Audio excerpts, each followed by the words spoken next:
29 मई को एक बहुत ही दर्दनाक इंसिडेंट हुआ था जो कि हम सब जानते हैं। पंजाबी के मशहूर सिंगर थे जिनका इंटरनेशनल फेम भी था, शुभदीप सिंह, जिनको पॉपुलरली सिद्धू मूसेवाला के नाम से जाना जाता था। तो उनकी एक बहुत ही ब्रेजन किलिंग हुई थी और जवाहर के विलेज जो कि डिस्ट्रिक्ट मानसा एरिया में आता है, वहाँ पे ये इंसिडेंट हुआ था।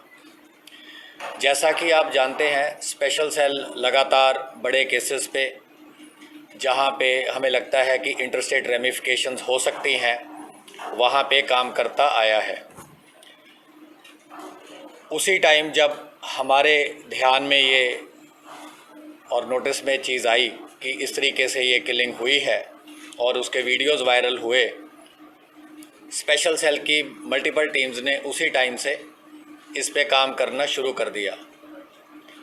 और जैसा कि पहले हम लास्ट प्रेस कॉन्फ्रेंस में आपसे सारा शेयर कर चुके हैं, तो काफ़ी एक्सटेंसिव एफर्ट के बाद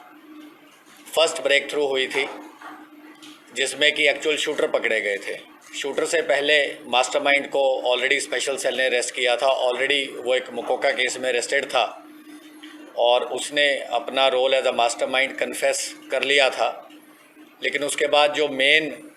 एफर्ट था स्पेशल सेल का, मास्टरमाइंड पता चलने के बाद और इसकी इंटरनेशनल कॉन्स्पिरेसी पता चलने के बाद,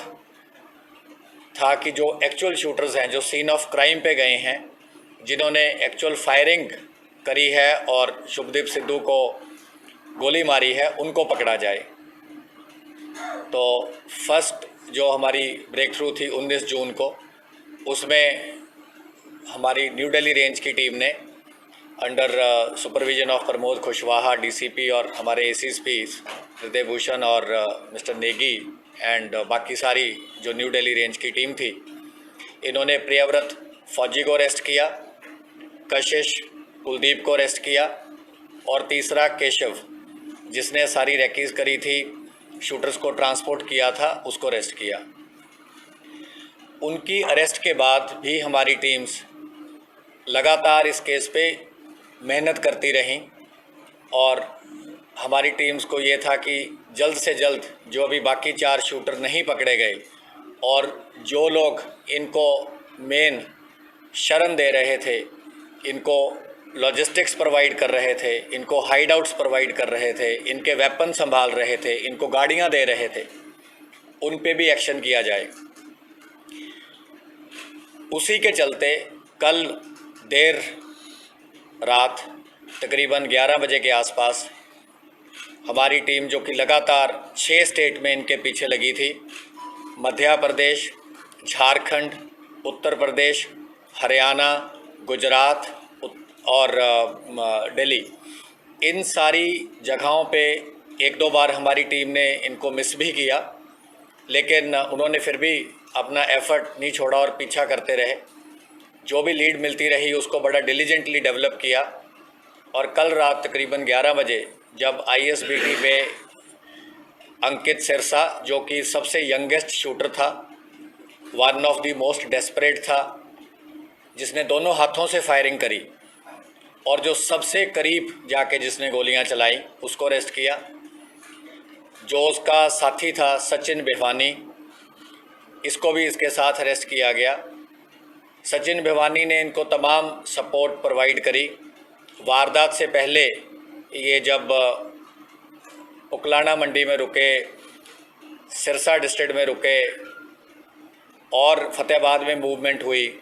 तमाम जगह पे, और इंसिडेंट के बाद तोशाम में, फतेहाबाद में, पिलानी में, बाद में कच्छ एरिया में, उसके बाद जो 6 स्टेट्स मैंने आपको बताई हैं, उसमें भी जितनी मूवमेंट इनकी हुई, उसमें सचिन भिवानी और इसका एक साथी कपिल पंडित, इन्होंने मेन रोल प्ले किया। एब्सकॉन्डिंग है जो कि चौथा शूटर है और उसके अलावा 2 शूटर्स का हम ऑलरेडी आपको बता चुके हैं। एक मनप्रीत मानू करके है जो कि मोगा डिस्ट्रिक्ट का है पंजाब में, और छठा शूटर जो है वो जगरूप रूपा है, वो तरन तारण का है। तो इस तरीके से स्पेशल सेल लगातार इस पे काम कर रहा है, जैसे कि ऑर्गेनाइज्ड गैंग्स पे सिंडिकेट्स पे एंटी टेरर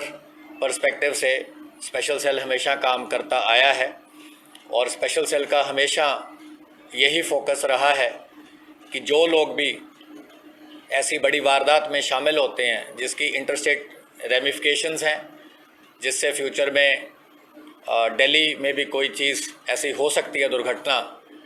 तो स्पेशल सेल का यही टास्क होता है कि हमारी ये तमाम कोशिश रहे कि जो चीज़ कहीं और हुई है उसको राजधानी में होने से फ्यूचर में प्रिवेंट किया जा सके। तो हमारी सारी टीम्स ने, स्पेशल सेल की ने, not only New Delhi range but बाकी रेंजेस भी, जैसा कि हम पहले बता चुके हैं, northern range, southern range, CI, south west, इन सब ने भी बहुत अच्छा काम किया, इसमें काफ़ी ग्राउंड वर्क किया और बहुत अच्छा एक जॉइंट एफर्ट रहा। और ये चीज़ भी हम बताना चाहेंगे कि हमने नेबरिंग लॉ इन्फोर्समेंट एजेंसी से भी बहुत अच्छा कोऑपरेट किया है। तमाम इनपुट्स हमने बड़े टाइमली शेयर किए, उनसे भी हमें काफ़ी कोऑपरेशन मिला है और ये एक जॉइंट एफर्ट है जिससे कि ये जो शूटर्स थे जिन्होंने इतनी प्लानिंग से सारी वारदात को अंजाम दिया था, और इनको जैसा कि हम पहले बता चुके हैं कि फ़ौरन से डायरेक्शंस आ रही थी और गोल्डी बराड़ का हमने पहले ही बताया है कि एक दिन पहले भी उसकी कॉल आई थी 28 तारीख को, जब इनको बोला गया कि कल ये वारदात को अंजाम देना है। फिर वारदात के दिन इनको तकरीबन 4 बजे इंसिडेंट से ऑलमोस्ट 1.5-2 घंटे पहले कॉल आई और इन्हें बताया कि उनका जो दरवाज़ा है, उसको बड़ा दरवाज़ा था उनके घर का, वो खुल गया है और कभी भी इनकी मूवमेंट हो सकती है। और बाद में जब मूवमेंट हुई तब भी एक इंटरनेशनल कॉल आती है दोनों मॉड्यूल्स को, शूटर्स को, कि आप मूव इन करो। इस टाइम वो अकेले जा रहे हैं और उनके साथ 2 दोस्त हैं और कोई भी गनमैन नहीं है। और जैसा कि हमने पहले भी बताया है, वारदात के बाद प्रियव्रत फौजी जो बोलेरो मॉड्यूल का हेड था, ये कॉल करके बताता है कि इन्होंने जो काम इनको सौंपा गया था इन्होंने पूरा कर दिया है। करोला का मॉड्यूल हेड ने क्या बताया ये हमें इसलिए नहीं पता क्योंकि वो अलग चले गए थे, लेकिन जो वारदात से पहले का था जिसमें गोल्डी बराड़ ने दोनों मॉड्यूल से बात करी, वो चीज़ हम ऑलरेडी आपसे शेयर कर चुके हैं। बताया था कि वो जो पूरा वेपन यूज़ हुए हैं वारदात में, वो इन्होंने क्योंकि बहुत एलेबोरेट प्लानिंग करी थी, तो वारदात के 2 दिन बाद 1 जून को वो वेपन एक आदमी इनसे अलग लेके गया है। वो इससे ज़्यादा डिटेल हम आपसे नहीं शेयर कर पाएंगे, हमारी टीम्स इस पे भी काम कर रही हैं। सर, क्या फतेहाबाद के सावरिया होटल में ये बुकिंग भी ठहरा था? सावरिया होटल में ठहरे थे, आपकी नॉलेज करेक्ट है, लेकिन उसकी ब्रेकअप हम आपको अभी शेयर नहीं करना चाहते। सचिन कहाँ मूवमेंट कराते लेके गए? क्योंकि 4 शूटरों को इसमें पनाह दी थी आपने। 4 शूटरों को पनाह दी थी, तो फतेहाबाद रुके, तोशाम रुके, पिलानी रुके, कच्छ रुके, मध्य प्रदेश रुके, बिलासपुर एरिया मूवमेंट हुई, यूपी रुके, झारखंड रुके, तमाम मतलब एनसीआर में भी इनकी मूवमेंट हुई, हरियाणा उसके बाद दोबारा फिर मूवमेंट हुई। तो ये ऑन द रन रहे हैं। 29 मई को इंसिडेंट हुआ था और कल 3 जुलाई थी, तो आप ये अंदाज़ा लगा सकते हैं कि पिछले तकरीबन 34-35 दिन में इन्होंने 34-35 ही शायद लोकेशंस बदली। एक जगह में 1 या 2 दिन से ज़्यादा ये बिल्कुल नहीं रहते थे, क्योंकि इनको पता था कि इनको मल्टीपल टीम्स इनके पीछे हैं। तो ये काफ़ी इन्होंने जो कर सकते थे बचने के लिए इन्होंने किया। हमने आपको लास्ट टाइम भी बताया था कि प्रियव्रत फौजी जो था ये बिना मास्क के ये 2 से लेके 7 तारीख तक जून को ये गुजरात कच्छ एरिया में रुके। तो प्रियव्रत फौजी जो था ये बिना मास्क के घूमना शुरू कर दिया। वैसे तो इसने अपनी दाढ़ी जो थी, जो इसकी फ़ोटो में सर्कुलेट फ़ोटो हुई थी, वो काफ़ी उसको क्लोज कट करवा लिया था हुलिया चेंज करने के लिए, लेकिन क्योंकि इसके बाकी सारे साथी काफ़ी इस चीज़ से डरे हुए थे कि इसकी गलती के कारण वो भी पकड़े जाएंगे, तो जो दीपक मुंडी था और ये अंकित सिरसा था, ये अलग हो गए, कपिल पंडित अलग हो गया, सचिन भिवानी अलग हो गया। तो क्या वहाँ से साथ अलग हुए थे या वो जो आप पूछ रहे हैं, देखो उसमें तो बड़े बार इन्होंने कॉम्बिनेशन चेंज किए, कभी कोई किसी के हाइड आउट पे आ जाता था, कोई कहीं चला जाता था, मतलब ये तो अगर ये बताने लग गए तो फिर 15 मिनट इसी के लिए चाहिए, तो इसका कोई फ़ायदा नहीं।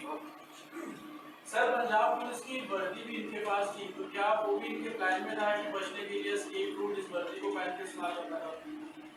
वर्दी का इनका एस्केप रूट कम था, लेकिन वारदात के लिए ज़्यादा था, पर क्योंकि इन्होंने वर्दी प्रक्योर कर ली थी तो वर्दी डिस्पोज नहीं करी। इन्हें लगा कि शायद किसी स्टेज पे कहीं कैमोफ्लाज करने के लिए अगर इनको वर्दी पहन के निकलना पड़े तो ये पहन के निकल सकते। अच्छा पॉइंट आपका कि वर्दी इतनी देर क्यों रखी हुई थी, तो उसका यही वजह थी कि इन्हें लगा कि इतनी मेहनत से वर्दी प्रक्योर करी है और वर्दी इनको फिट भी आ रही थी, और इनको लग रहा था कि जैसे कभी कोई बहुत ही टीम इनके पास पहुंच जाती है या कोई ऐसा मौका आ जाता है कि वर्दी पहन के एस्केप करना पड़े, तो वो भी इनके प्लान में था। उत्तर प्रदेश के बुलंदशहर से नहीं, अभी AK-47 का कोई डेफिनेट सोर्स सामने नहीं आया। हमारे पास कुछ चीज़ें इंटरोगेशन में सामने आई हैं, लेकिन अगर हम आपको ये ऐसा उस स्टेज पे नहीं पहुंचे हैं कि हम आपको ये बता सकें कि इसी जगह से AK-47 प्रोक्योर करी गई थी। सर क्या अंकित ने बताया कि उसने सबसे ज़्यादा फायरिंग करी थी इसके बाद? अंकित काफ़ी डेस्परेट था, ये यंगेस्ट है, इसकी उम्र तकरीबन 18.5 साल है, तो ये दोनों हाथों से इसने वेपन पकड़ के फ़ोटो वगैरह अपनी खींचवा रखी हैं। एक वो बुलेट्स को ग्राउंड पे रख के मूसेवाला लिख के इसने फ़ोटो भी खिंचवाई हुई है। अप्रैल के महीने इसने 2 वारदातें करी हैं, लॉरेंस बिश्नोई के भाई के कहने पे 2 जगह फायरिंग करी है, तो वो चीज़ें अभी हम आगे उसकी इन्वेस्टिगेशन कर रहे हैं। कौन सा गैंग है? हाँ जी, गैंग कौन सा है? क्योंकि अलग अलग गैंग का नाम सामने आ रहा है, इसमें कभी अलग गैंग या इसी मॉड्यूल इसी से जुड़े। सर इस मॉड्यूल में ये आता है कि अंकित और ये एक गाड़ी में थे, इन्होंने किसी से हिट किया था उसकी गाड़ी को सिद्धू की, तो उसके बाद दोनों ने टारगेट इन दोनों का ही था कि इन्होंने गाड़ी को हिट नहीं किया। जब उनकी गाड़ी के पीछे पहले जो मानू और रूपा थे, वो एक अलग एक वहाँ कैनाल रोड है मानसा में, इनको था कि कैनाल रोड लेंगे वो थार के साथ, लेकिन वो उस रोड से जब नहीं गए तो इन्होंने फटाफट गाड़ी को यू टर्न किया, करोला को दोबारा से इन्होंने पीछे लगाई, बोलेरो को ओवरटेक किया, थार को ओवरटेक किया करोला ने, और ओवरटेक करते करते मनप्रीत मानू ने AK-47 से बर्स्ट फायर किया। उसके बाद करोला आगे रुक गई, इन्होंने देखा कि थार रुक गई है, गोलियां लग गई हैं, टायर भी बर्स्ट हो गया था, और बोलेरो क्योंकि टेल कर रही थी तो बोलेरो भी जाके थार के आगे रुक गई, क्योंकि ये बड़ा एक नेचुरल सी बात थी कि जब फायरिंग हो रही है तो वो एक साइड से फायरिंग करेंगे, नहीं तो आपस की फायरिंग उनको एक दूसरे को ही लगेगी। तो जब इनकी थार शुभदीप की रुक गई और इनके गोली लग गई तो बोलेरो ने भी थार को ओवरटेक कर लिया। ओवरटेक करने से इन्होंने सारों ने एक साइड से फायरिंग करी। सबसे पहले मानू उतरा, चारों लोग बोलेरो से उतरे, रूपा ने करोला यू टर्न करी, यू टर्न करते हुए जो करोला का एक दरवाज़ा था वो बोलेरो के साथ टकराया, जिसकी वजह से जब ये मौके से भाग रहे थे तो इनकी गाड़ी का दरवाज़ा भी बंद नहीं हो पाया था। उसका वजह यही थी कि जब वो यू टर्न कर रहा था तो बोलेरो की एक साइड और करोला की एक साइड आपस में टकरा गए थे, और रूपा एंड में उतरा, क्योंकि पहले गाड़ी उसने यू टर्न करी, यू टर्न के बाद उतर के उसने फायरिंग करी। ये माना जाए कि इस मर्डर मिस्ट्री में लॉरेंस बिश्नोई और कुलदीप राज गैंग ने स्लीपर सेल का इस्तेमाल किया। नहीं, स्लीपर सेल तो नहीं है, एक्टिव क्रिमिनल है, कोई फरारी काट रहा है, मतलब क्योंकि हथियार नहीं पता चला था जब गिरफ्तारी किसने हथियार दिया और बहुत सबूत करना है। स्लीपर सेल तो देखिए अब कोई बहुत ही डॉर्मेंट हम उसको बोल सकते हैं, तो एक्टिव हैं, ये तो हर महीने और कई बार इन्होंने मल्टीपल वारदात कर रखी हैं, तो स्लीपर तो नहीं बोल सकते। देश दुनिया ਦੀਆਂ ਤਾਜ਼ਾ ਖਬਰਾਂ ਦੇ ਲਈ ਹੁਣੇ ਪਲੇ ਸਟੋਰ ਤੋਂ ਡਾਊਨਲੋਡ ਕਰੋ ਪੰਜਾਬ ਦੀ ਆਵਾਜ਼ ਅਜੀਤ ਨਿਊਜ਼ ਐਪ। ਹੁਣ ਤੁਹਾਡਾ ਆਪਣਾ ਅਜੀਤ ਹਰ ਸੋਸ਼ਲ